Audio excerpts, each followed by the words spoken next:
temennya istri yang udah hijrah duluan, temen mondoknya, ngirim file PDF tentang subhat jamaah. Istri waktu itu ketika lihat HP baca tulisannya, apa derdeg, gak berani buka, dibiarin aja. Sampai berapa bulan itu lama banget itu, beberapa bulan dibiarin.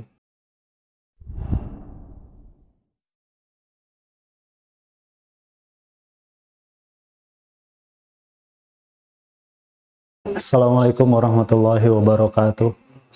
Alhamdulillahirrabbilalamin. Alhamdulillah hamdan katsiran thayyiban barakan fi. Asyhadu an la ilaha illallah wa asyhadu anna Muhammadan abduhu wa rasuluh. Sallallahu alaihi wasallam wa ala alihi wa ashabihi amma ba'd. Perkenalkan, nama saya Ham Fauzan Nur Hashim, kelahiran Tasikmalaya, kemudian kecilnya di Garut, pindah lagi ke Tasik, kemudian ke Bandung. Dulu mungkin bisa dikatakan dari kecil, dari lahir sudah jadi jamaah, atau biasa disebutnya itu bibit unggul. Karena kebetulan bapak saya, kalau di Joka mungkin di Islam jamaah itu dibilangnya awalul mu'minin, dan pernah berbarengan juga langsung ceritanya ya, sering bareng, sering diajak, sering bertemu langsung dengan pendirinya, Pak NH. Jadi saya dari kecil sudah jadi anggota Islam Jamaah. Dulu waktu di Islam Jamaah, awalnya itu nggak ada kepikiran jadi mubaligh mungkin ya. Awal-awalnya itu dulu saya pernah pas lagi kuliah itu, kalau nggak salah tahun 2008, ikut pertama kali. Kalau dalam jamaah mungkin di Qadar udah mulai insaf, udah mulai lebih baik ibadahnya, atau orang biasanya wah ini udah mulai paham dengan kejamaahannya, dengan Islam jamaahnya. Waktu itu saya lagi kuliah 2008, pergi ke Kediri, ikut asrama Quran.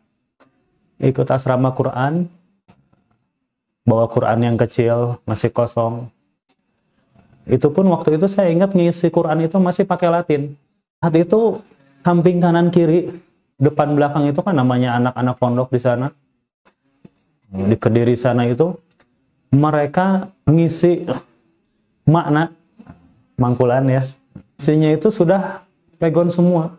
Kemudian ada salah satu, saya lupa apa samping kanan apa samping kiri, ada yang ngomong, masa mau jadi mubaligh?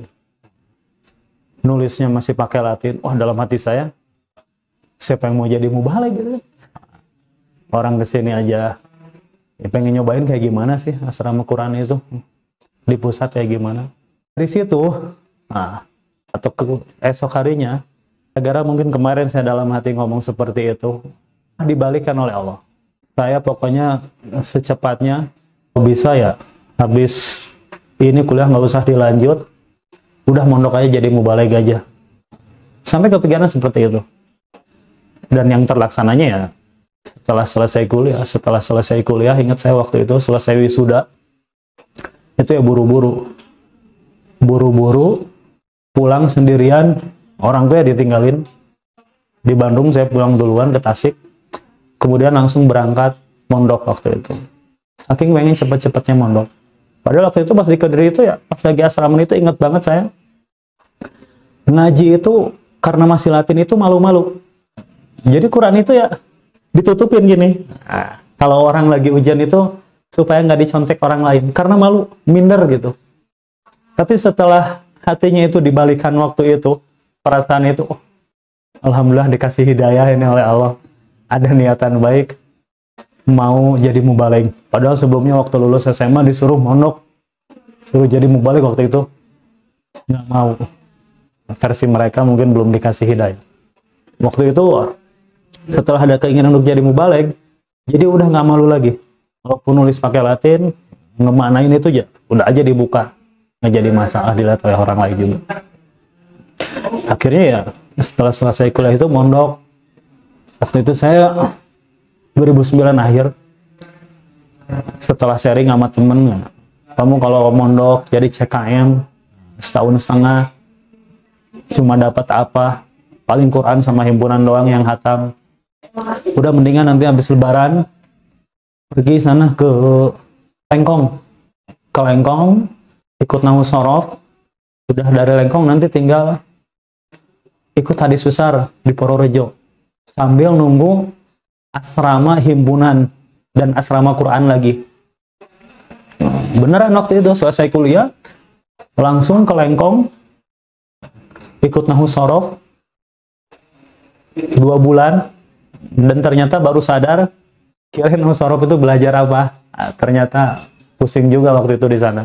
Dan waktu itu ada rata-rata yang datang ke sana itu udah jadi mubaligh. Waktu itu ada 3 teman saya yang belum jadi mubaligh ya, masih jamaah biasa, tapi ikut juga ke sana.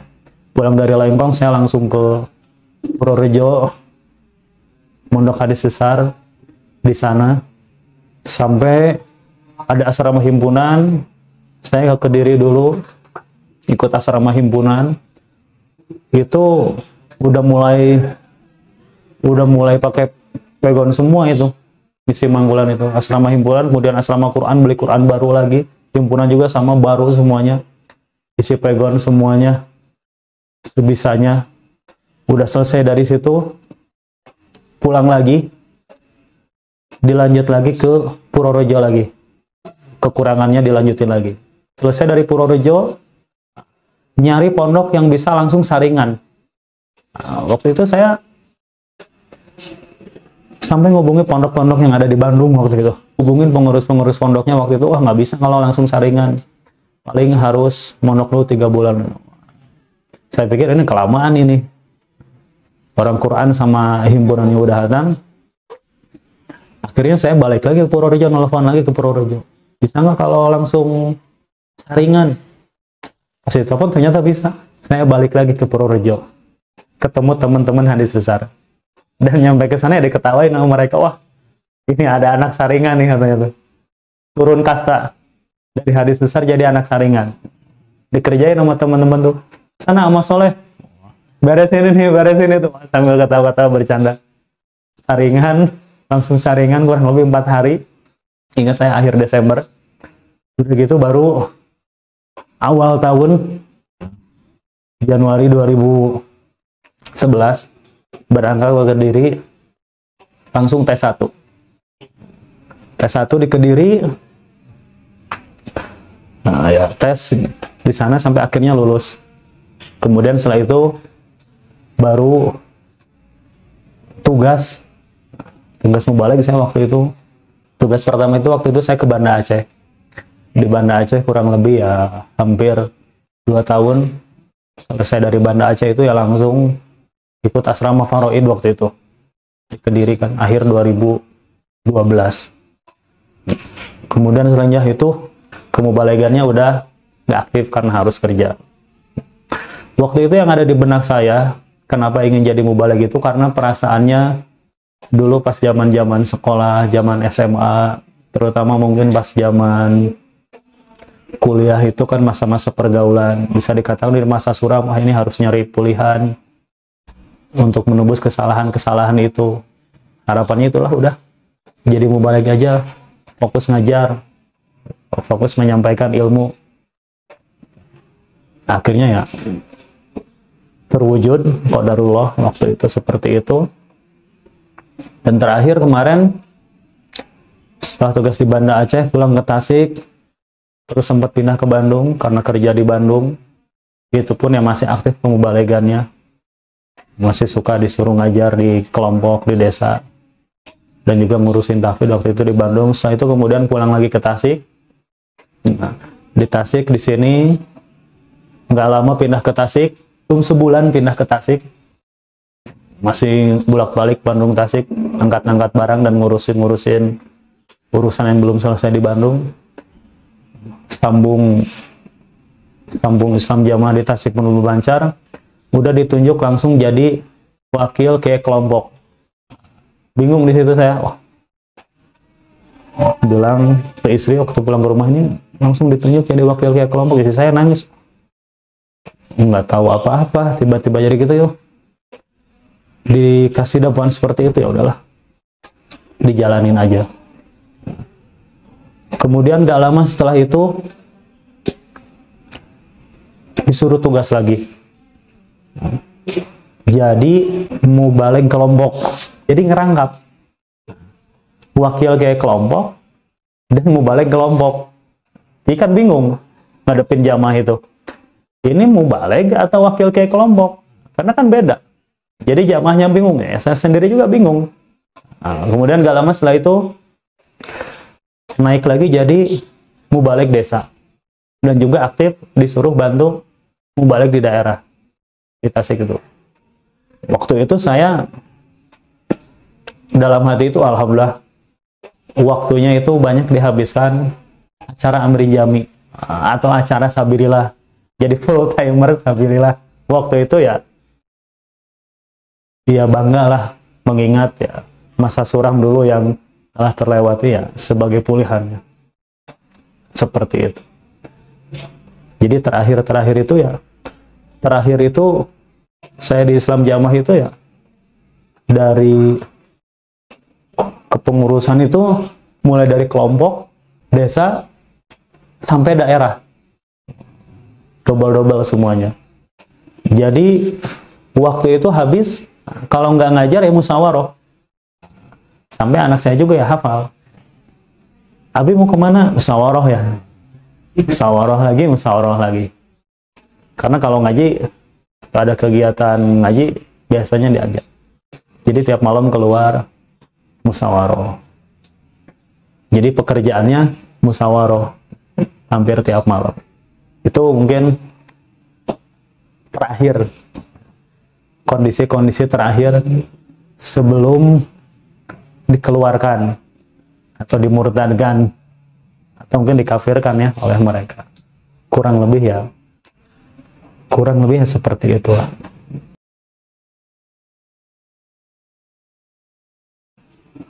Kenapa bisa hijrah? Sebetulnya banyak kejanggalan-kejanggalan yang ada di dalam Islam Jamaah itu. Jadi semakin sebelum saya dinonaktifkan, semakin kesini dalam jam itu memang terasa jenuh. Gitu-gitu aja. Ngajar juga yang disampaikan gitu-gitu aja. Permasalahan pun dalam Islam Jamaah itu ya gitu-gitu aja dan gak pernah terselesaikan. Selalu mentok dan gak pernah selesai. Kegiatannya ya gitu-gitu aja. Ilmunya ya di situ aja. Dan makin banyak kejanggalan-kejanggalan.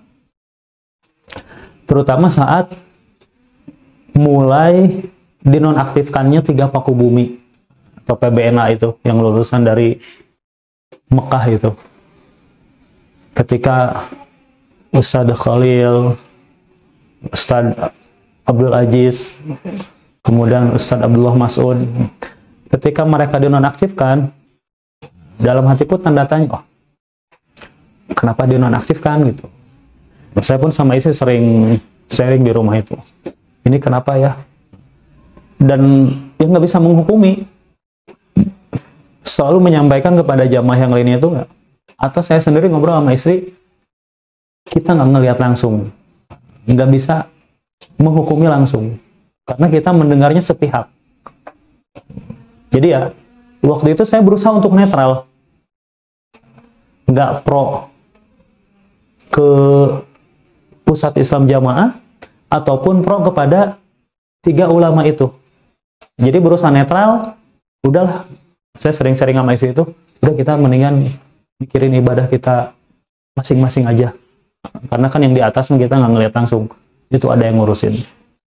Makin kesini itu ya nonaktifkan yang pertama, maklumat yang pertama, kemudian maklumat yang kedua. Ya, saya sering kan ikut acara daerahan itu. Hampir tiap acara daerahan di daerah itu, pas penyampaian teks itu, selalu ada berita-berita terbaru yang negatif tentang ketiga ulama tersebut. Sampai waktu itu ada apa namanya itu ya, terobosan khusus, tapi isinya itu menjelekkan. Yang saya tangkap itu semua isinya itu menjelekkan 3 ulama itu. Intinya itu. Sampai salah satu poinnya itu yang saya ingat itu yang disampaikan oleh pengisinya itu. Lupa namanya itu siapa. Jadi salah satunya itu, kan di pusat katanya udah ada workshop tahfidz, kan waktu itu kan emang udah ada kan. Di timur udah diadakan, di barat udah diadakan. Tapi kenapa katanya tuh ngadain lagi di daerah-daerah? Sampai waktu itu, penerobos tim khususnya itu nanya pada jamaah yang hadir saat itu, coba di sini, siapa yang pernah acara workshop tahfidz yang disampaikan oleh 3 ulama itu, atau salah satu dari ketiganya, selain yang di pusat? Waktu itu saya angkat tangan, saya Pak, tuh kan katanya tuh, ikut ya. Padahal malah hati saya itu, saya waktu itu ikut workshop tahfidz itu di Bandung Utara. Itu acaranya sebelum workshop yang di pusat. Dari situ aja udah lah. Ini udah ada yang aneh juga. Ini si bapak ini tim khususnya kok kayak gini, dalam hati itu udah semakin ini ngeganjal nih. Pasti ada sesuatu, tapi ya udah lewat aja. Karena kan kalau masih di dalam itu kan ditakut-takutin terus. Dari dulu kan ya buat saudara-saudara semua, saudara jamaah mungkin ya, atau ya teman-teman hijrah yang udah pada hijrah pun kan selama di dalam dulu kita ditakut-takutin dari zaman dulu. Nggak boleh baca-baca, nggak boleh baca tulisan artikel dari luar, ustad-ustad luar, atau apapun itu kan selain Islam jamaah nggak boleh dibaca. Karena nggak sah, nggak mampu. Kan ditakutin seperti itu. Makanya waktu itu pun ya udahlah. Saya seperti biasa sama isi itu udah, kita nggak usah ngurusin. Sampai suatu saat ada temannya istri yang udah hijrah duluan, teman mondoknya ngirim, dia udah hijrah duluan dan udah dinonaktifkan waktu itu, ngirim file PDF tentang subhat jamaah. Istri waktu itu ketika lihat HP baca tulisannya, derdeg, nggak berani buka. Udah dibiarin aja. Sampai berapa bulan, itu lama banget itu. Beberapa bulan dibiarin.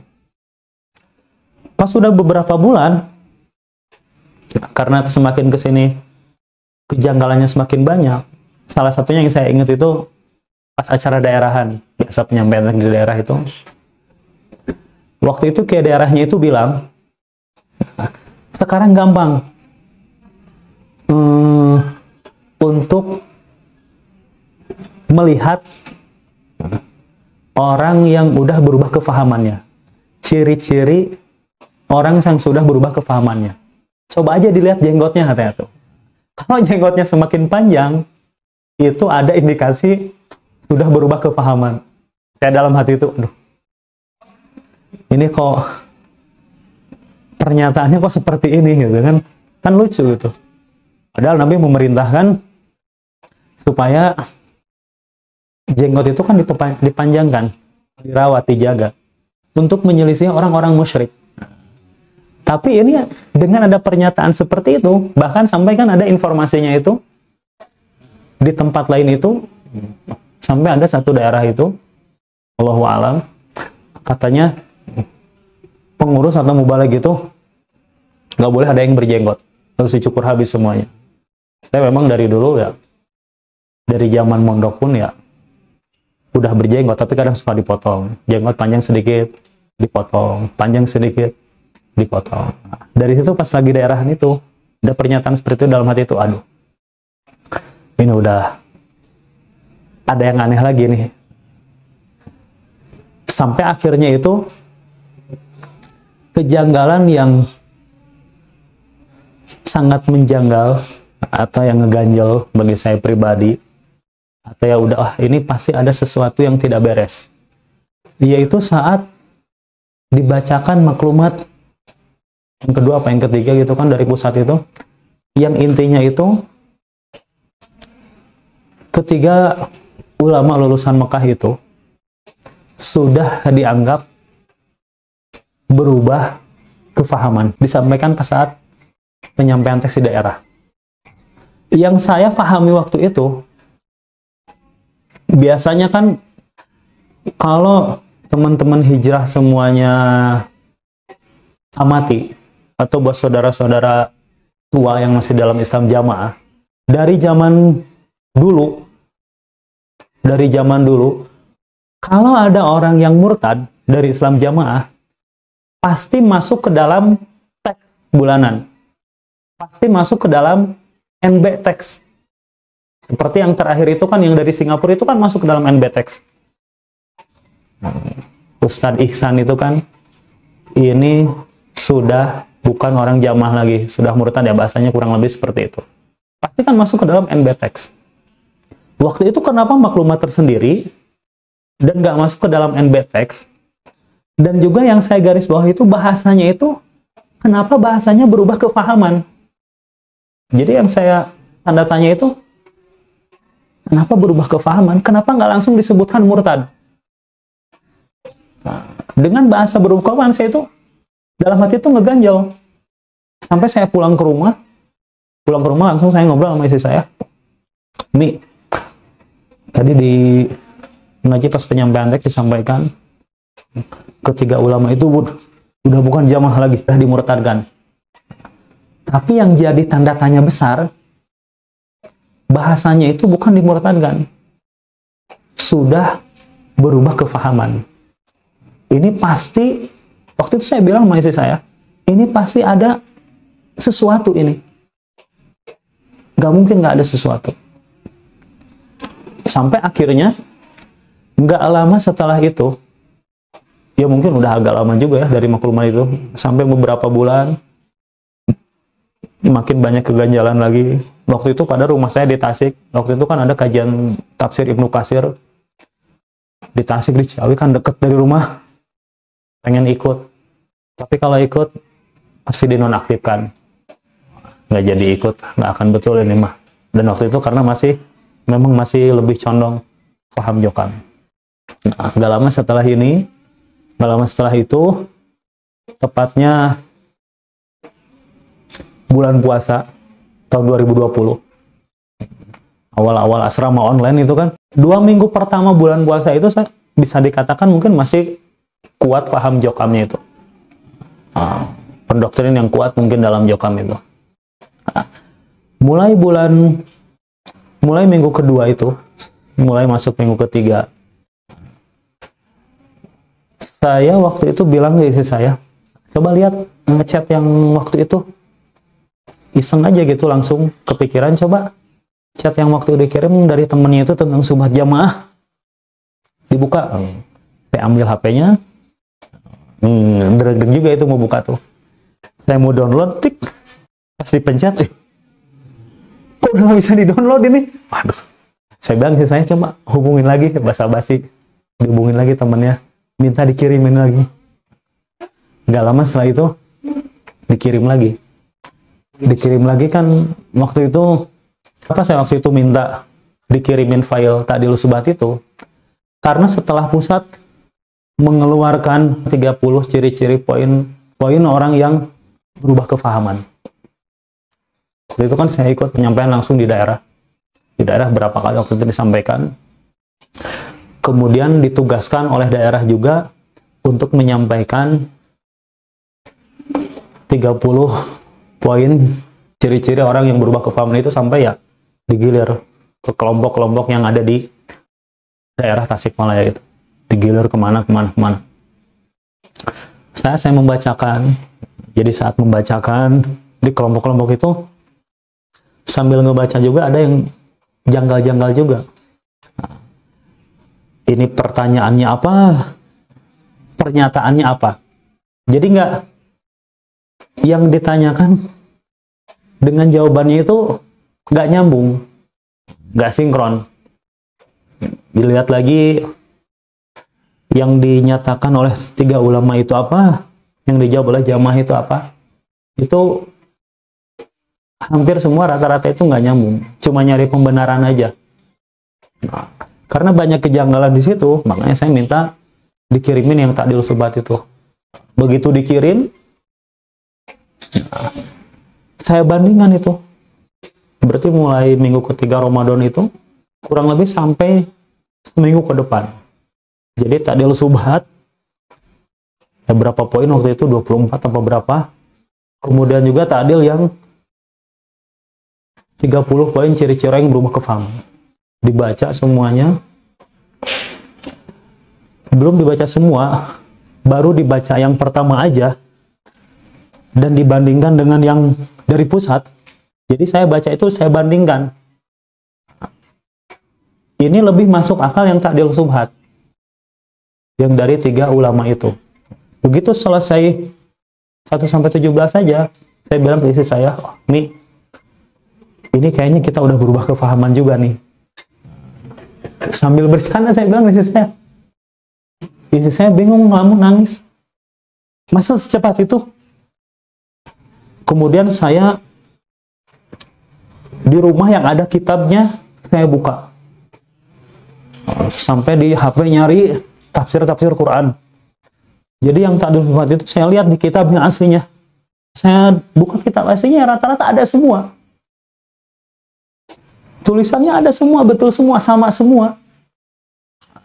Akhirnya makanya udah ini mah kita berubah paham. Sampai akhirnya baca aja, udah selesaikan semuanya. Setelah selesai semua, selama seminggu tuh kurang lebih ya ngebandingin itu aja. Yang dari 3 ulama, kemudian yang dari pusat.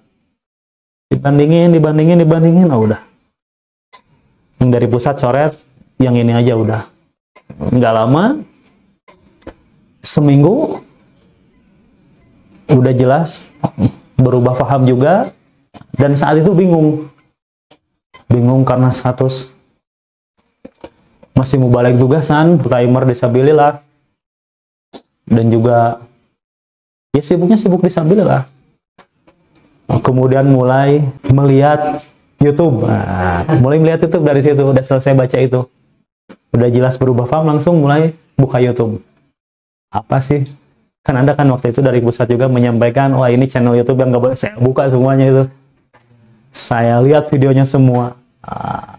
Biar saya baca takdil subhatnya, pas langsung lihat videonya juga. Begitu dipelajari, udah selesai. Dan waktu itu mulai ngatur strategi mungkin ya. Saya waktu itu yang saya bingungkan itu ya udah pokoknya bingung. Ternyata yang awalnya dulunya saya jadi mubaligh gitu ingin nyari pulihan, setelah berubah kefahaman saya malah beneran merasa sangat menyesal. Ya Allah, ternyata selama ini malah lebih menyesatkan di dalam jamaah itu, menyesatkan para jamaah. Bisa dikatakan ya pendoktrin yang kuat di dalam Islam jamaah itu. Karena kan kalau pendoktrin kuat itu rata-rata kepake di Jokam itu. Kalau doktrinnya kuat itu pasti kepake. Coba aja lihat yang sampai pengurus di pusat itu kan mereka doktrinnya kuat. Orang tiap nerobos intinya doktrin kan. Doktrin semua isinya seperti itu, kuat. Paham jamaahnya kuat. Doktrinnya kuat waktu itu. Sampai istri saja ya kenal lah. Waktu masih paham Jokam ada jamaah ngaji telat dikit aja udah disenggol. Sindir. Enggak, keluarga atau siapapun nggak jadi masalah. Begitu itu, wah, ini gimana cara menyampaikan yang dulu yang pernah disampaikan salah kepada jamaah, gimana cara merubahnya. Sampai dulu sempat ada jamaah datang ke rumah sampai nangis-nangis itu. Dia nangis-nangis datang ke rumah karena ibunya itu meninggalnya itu bukan dalam keadaan Islam jamaah. Saya waktu itu bilang pokoknya udah harga mati nggak bisa, Bu. Kalau ibunya matinya waktu itu meninggalnya bukan dalam Islam jamaah, ya udah nggak boleh didoakan ampunan, pasti itu masuk neraka. Sampai nangis-nangis. Saya dengan harga mati pokoknya udah jamaah surga tidak jamaah neraka waktu itu, waktu masih paham. Begitu berubah paham, saya kepikiran, aduh, ini gimana ini? Udah banyak menghukum yang keliru, yang menyimpang. Sampai sama istri itu ya, dengan penuh kebingungan pun ya, bingung. Karena lambat laun pasti akan ketahuan. Pasti akan terciduk lah. Untungnya kan saat itu lagi pandemi, awal pandemi. Karena nggak ada kegiatan kan, jadi nggak akan ngajar. Karena umpama harus ngajar pun masih bingung ngajarnya. Apa yang mau disampaikan, materinya apa. Karena kalau nggak ada 5 babnya, pasti udah dicurigain. Waduh, ini gimana ini? Nah, akhirnya ya sama istri ngobrol-ngobrol, apa nih yang harus kita datengin, kita sampein, yang benarnya seperti apa, yang salahnya seperti apa. Ya baru itu ya, karena waktunya yang sangat dekat waktu itu, kurang lebih seminggu, kemudian mulai mendatangi beberapa jamaah, baik itu yang datang ke rumah atau kita datang ke rumahnya, kita sampaikan mohon maaf kepada mereka karena dulu pernah menyampaikan yang salah, yang benarnya seperti ini. Yang nerima ya alhamdulillah, nggak nerima pun yang nggak jadi masalah. Ada beberapa yang nerima, ada beberapa yang nggak nerima. Dan yang nggak nerima ini yang laporan ke pengurusan di daerah waktu itu. Makanya prosesnya sangat cepat. Seminggu, jadi mulai dari pertama baca-baca sampai seminggu setelahnya, hari Minggu, ingat saya waktu itu, hari Minggu pagi di WA ngomong balik daerah, ditunggu katanya nanti malam di daerah. Dalam hati saya, wah udah ini mah alamat di sidang ini mah. Nah, siap-siap dinonaktifkan. Ya sama istri di rumah pagi-pagi waktu itu, wah udah ini mah siap-siap. Pas saya lihat buka HP, karena waktu itu ya chatnya belum dibaca, kemudian balik daerahnya nelfon. Udah selesai nelfon, saya lihat HP, wah ternyata ngechat. Begitu datang ke bawah, dikeluarin dari grup balik daerah. Nah, ada 2. Padahal belum di sidang di daerahnya aja belum. Nah, tabayunnya aja belum. Tapi udah dikeluarin lain, mudah. Alamat. Kemudian saya datang waktu itu ke masjid desa. Ada kelompok di situ di masjid. Saya pinjamlah HP-nya. Mas, coba sini lihat HP-nya. Saya nggak bisa lihat info di grup, saya bilang, dia buka HP-nya, saya ambil, saya pinjam, saya lihat. Begitu saya sama istri dikeluarin dari grup Mubalig, ada informasi yang intinya itu hati-hati terhadap virus 30 bilangnya itu. Bukan virus corona, COVID-19, ini COVID-30. Di Tasik dibilangnya COVID-30, virus 30. Dalam hati, wah udah ini mah berhubungan dengan orang yang dikeluarkan di atas, saya sama istri saya. Saya pulang lagi ke rumah, ini nanti gimana nanti malam nih, datang atau jangan? Karena kan ya persiapannya masih ya sangat-sangat kurang lah. Akhirnya ya udahlah, Bismillah, datang ke sana ya, datang ya kurang lebih ya 2 jam, dari jam 8 di Seraweh sampai ya ke jam 10. Itu pun isinya ya selama sidang itu ya cuma jadi pojokan saja, supaya mengakui salah dan mau tobat, istilahnya ya disalahkan ya, sampai ada adu-adu argumen, adu dalil, itu pun yang nggak ada ujung-ujungnya, sampai akhirnya itu ya sama kayak daerahnya itu udah, kalau kayak gini terus nggak akan ada ujung-ujungnya, mau ikut sini atau mau ikut sana, bahasanya gitu. Atau masih mengakui, lupa saya detailnya seperti apa, masih mengakui jamaah atau tidak. Saya bilang ya masih jamaah. Dibantah lagi, iya semua yang ditanya gitu juga sama jawabannya kayak gitu, nggak ada tuh, memang udah disetting kan dari sananya. Saya bilang dalam hati, tahu aja, aduh ya udahlah pokoknya sekarang katanya tuh Mas Ilham katanya tuh jadi jamaah biasa saja, dicopot dari semua dapuannya. sampai jadi jamaah. Itu hasil sidang di daerah itu seperti itu. Saya jadi jamaah biasa. Sampai kayak daerahnya ngomong, karena kan balik daerah di situ kan ada masih saudara paman. Ya hubungan keluarga, ya itu Mas Ilham dengan pamannya ya tetap hubungan keluarga seperti biasa. Ya kita juga sama seperti biasa. Cuma yang Mas Ilham jadi jamaah biasa. Udah gitu aja. Tapi yang disampaikan di jamaah kan beda lagi. Sampai ada info yang nyampe ke saya dari jamaah itu ya. Saya menyatakan keluar dari jamaah atau mengundurkan diri atau dikeluarkan ya dan lain sebagainya. Pokoknya ya info yang hasil sidang daerah itu dengan yang sampai ke para jamaah itu ya beda. Sampaikan ya. Ya waktu itu ya malam-malam nggak tahu lah broadcast ke daerahnya sampai ke jamaahnya itu mulainya jam berapa. Yang jelas waktu itu hari Minggu malam di sidang, hari Senin infonya ya mulai nyampe ke jamaah, bukan hanya di Tasik mungkin ya, nggak tahu lah sampai keluar Tasik juga ada, sampai ya teman-teman saya yang udah hijrah duluan juga yang dari luar daerah itu malah ngubungin duluan mungkin, alhamdulillah katanya itu. Dan juga ya saya dapat progres tersebut juga, malah bukan dari jamaah yang ada di daerah itu, saya dapat dari teman saya yang di Bogor kalau nggak salah, Bogor apa Depok ya. Dia ngechat sore-sore jam 5. Assalamualaikum, bagaimana kabarnya? Udah gitu langsung kalimatnya itu, antum dimurtadkan like dia. Wah, dalam hati saya, aduh itu lagi galau-galaunya hari Senin itu, seharian ya nangis, bingung mau ngapain karena udah tau lah konsekuensinya pasti akan seperti apa. Untungnya nggak tinggal di rumah sabilillah. Kalau tinggal di rumah sabilillah mungkin ya malam itu mungkin nggak tahu ya, barang-barang mungkin udah bertaburan di luar atau mungkin udah harus langsung keluar malam itu juga. Jadi hari Senin sore itu ya teman itu dari ada yang ngechat seperti itu. Tapi ada beberapa yang ngechat di hari Senin itu, yang ngechat broadcastnya itu isinya sama semuanya.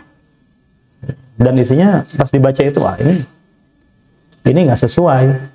Ada kalimat yang intinya yang paling di garis bawah itu, kalimatnya itu mendatangi beberapa jamaah untuk gabung dirinya ikut Khalil CSA. Itu dalam hati, siapa yang diajak, orangnya siapa? Itu fitnah loh Pak. Nanti dipertanggungjawabkan itu Pak Yai daerah. Itu nanti kalimat itu dipertanggungjawabkan nanti di hadapan Allah. Mudah-mudahan ya orang-orang yang di daerah saat itu ya paling hidayah taufik pada mereka. Ya syukur-syukur bisa ikut hijrah juga nyusul. Ya kurang lebih seperti itu lah, sampai akhirnya ya dikeluarkan belum lama ya, belum sampai 2 tahun. Dan itu pun ya saat sebelum sidang itu juga banyak kegelisahan, ini gimana nanti begitu nyampein ke orang tua pun ya orang tua belum nerima, udah aja suruh mundurin diri.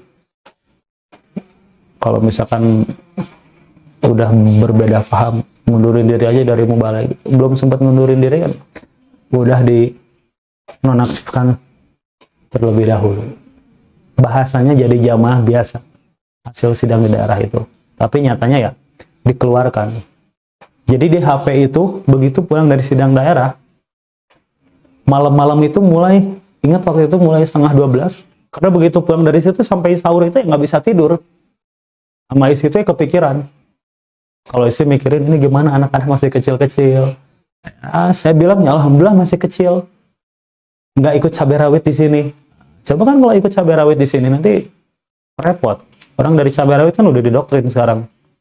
Tuh, diambil sisi positifnya aja. Jadi dari tengah malam itu HP itu mulai dikeluarkan dari grup-grup, dari semua grup Jokam di Tasik, sampai yang di luar Tasik juga. Grup yang di Bandung pun ya sama dikeluarin juga. Grup mubaligh, grup jamaah biasa, grup pengurus dan lain sebagainya. Bisa dikatakan habislah semuanya itu. Gitu. Kurang lebih ya cerita hijrahnya itu mungkin ya kurang lebih seperti itu.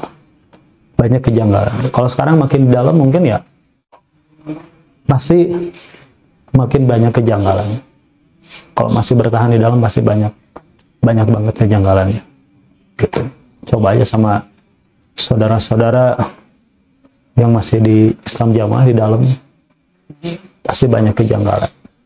Intinya harus memberanikan diri mencari pembanding.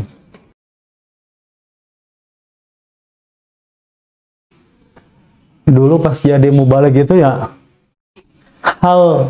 sampai saat ini hal yang paling sangat disesalkan itu ya jadi mubaligh. Yang awalnya nggak mau jadi mubaligh, kemudian dibalikan malah pengen jadi mubaligh. Sekarang setelah hijrah, hal yang paling disesalkan itu ya jadi mubaligh. Karena ngedoktrin terus-terusan. Bisa dikatakan mungkin ya terlalu paham jokamnya, terlalu paham Islam Jamaahnya. Doktrinnya itu kalau lagi nyampein teks saja udah selalu ditambah-tambahin untuk memperkuat supaya yakin jamaah surga, tidak jamaah neraka. Di Islam jamaah surga, tidak di Islam jamaah itu neraka, selalu seperti itu. Ada ngelihat jamaah yang ngelanggar dikit aja udah pengennya itu ya disinggung langsung di atas mimbar. Seringnya kayak gitu. Dia menyesal banget. Umpama di sini nanti ada saudara-saudara yang masih dalam jamaah yang mendengarkan, saya mohon maaf waktu itu pernah menyampaikan pemahaman yang salah, pemahaman yang menyimpang. Harus berani membuka diri. Karena kalau nggak berani untuk membuka diri ya kemungkinan kan terus tetap di dalam.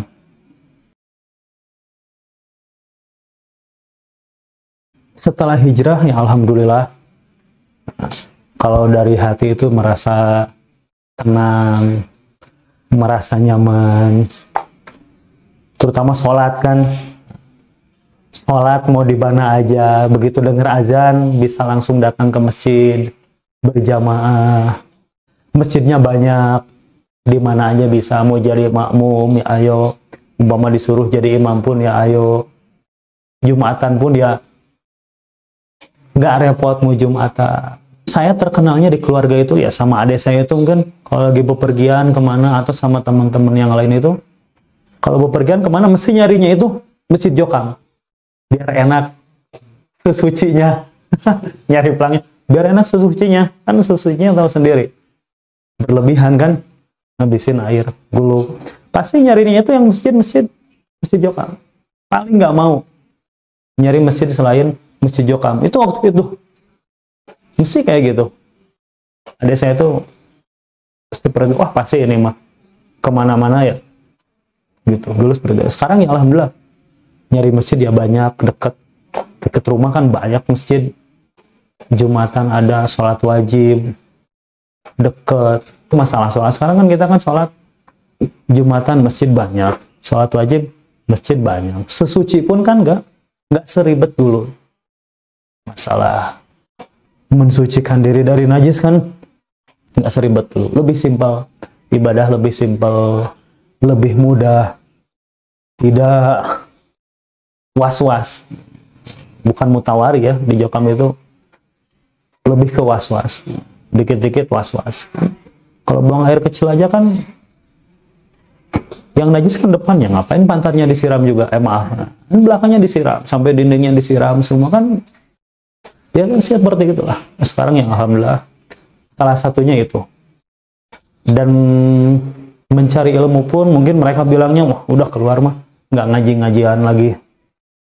Padahal ngaji sekarang ya lebih enak.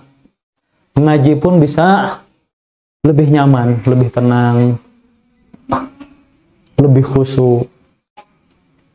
Karena kajiannya benar-benar ilmiah. Bisa dipertanggungjawabkan ya, dibuka juga sama kitabnya.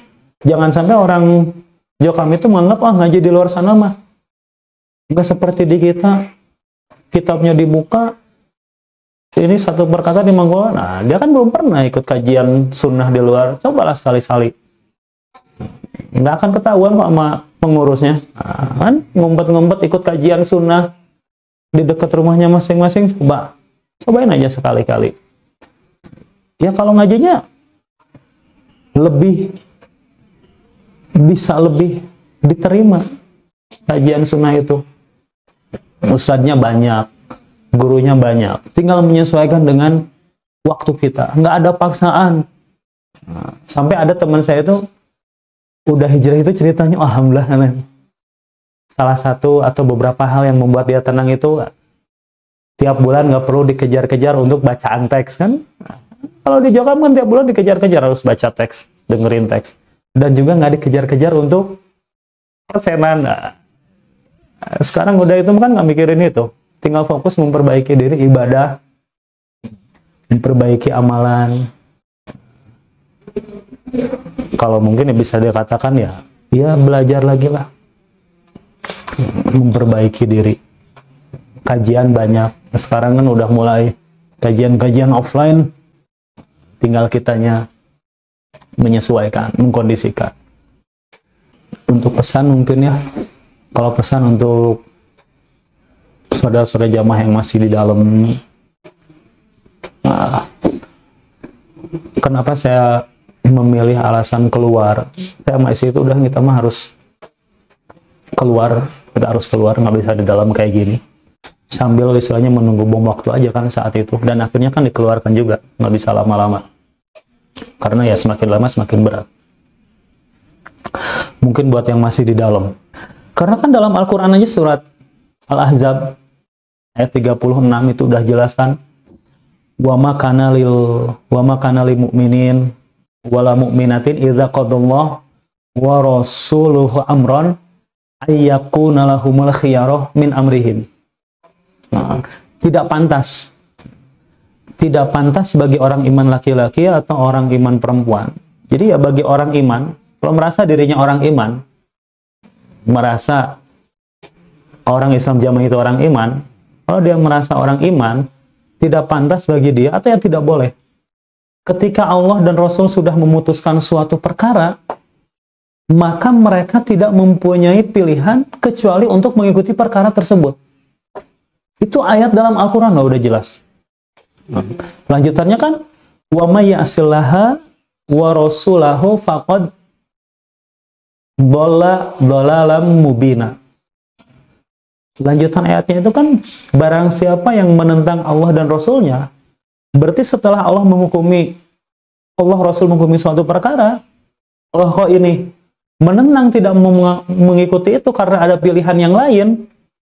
Entah pilihan yang lainnya itu mungkin karena ngikutin hawa nafsu dirinya sendiri, atau juga mungkin karena ngikutin yang di atasnya, ngikutin Pak Yainya, Pak Yai kelompok, Pak Yai desa, Pak Yai daerah, atau Pak Yai yang di BAT-nya, Baim, dan yang lainnya.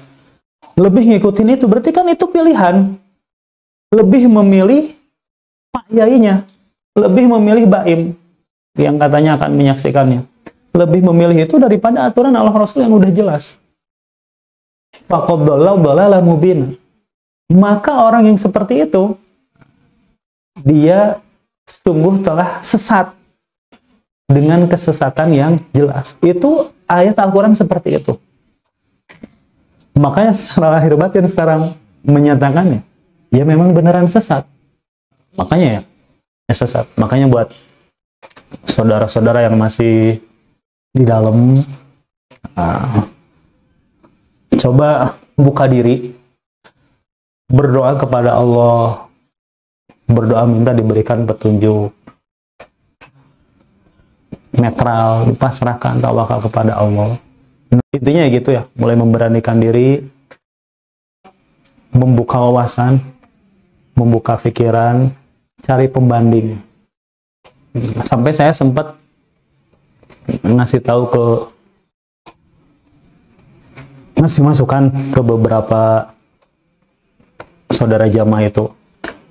Logikanya gini, bandingannya itu. Umpama kita kenal dengan orang yang beda daerah dengan kita.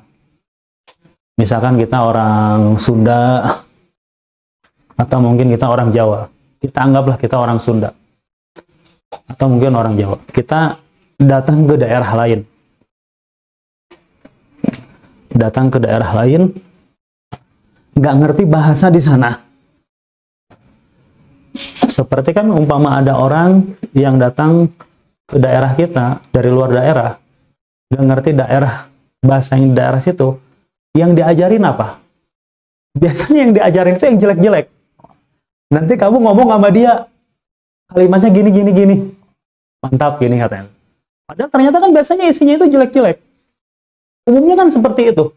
Itu masalah. Dunia itu kan seperti itu. Makanya saya bilang,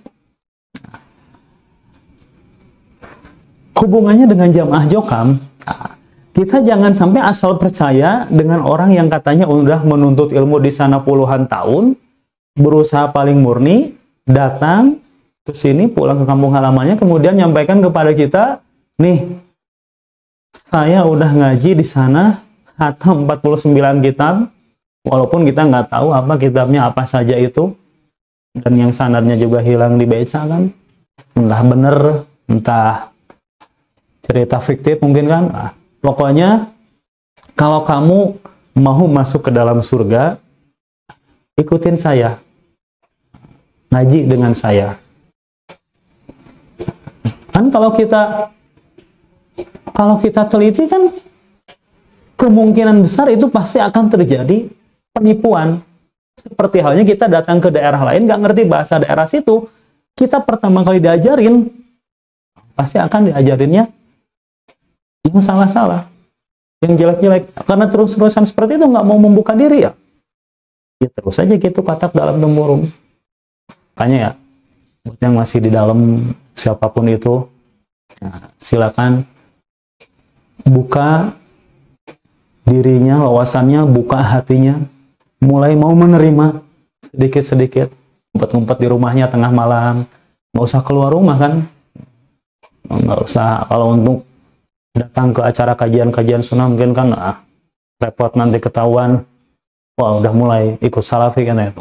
Di rumah aja nonton YouTube, banyak channel kajian-kajian sunnah, cari pembanding di situ. Atau ketika buka YouTube, buka LDI isinya yang sesat, coba dengerin.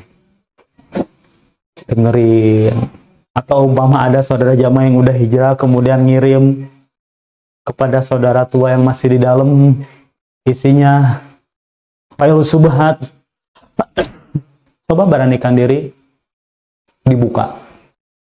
Kalau belum berani mungkin ya doa sama Allah, ya Allah, saya ingin mulai membaca ini, tapi saya nggak mau keluar dari jamaah karena itu takutnya salah. Salah aja, cobain kayak gitu. Nanti kalau udah ngebuka mah insya Allah goyah. Itu pasti, kalau dari awalnya terang kemudian baca, itu pasti goyah. Pasti goyah, karena jelas semuanya, terang benderang. Jadi begitu hijrah itu ya semakin terang benderang jalan itu. Ini bismillah, insya Allah diyakinkan, keyakinannya untuk melangkah. Nanti setelah melangkah, insya Allah pasti Allah nanti akan memberikan jalan yang terbaik. Bismillah. Mungkin itu saja sedikit berbagi cerita dari awal mungkin sampai akhirnya hijrah. Mungkin itu saja yang bisa saya sampaikan.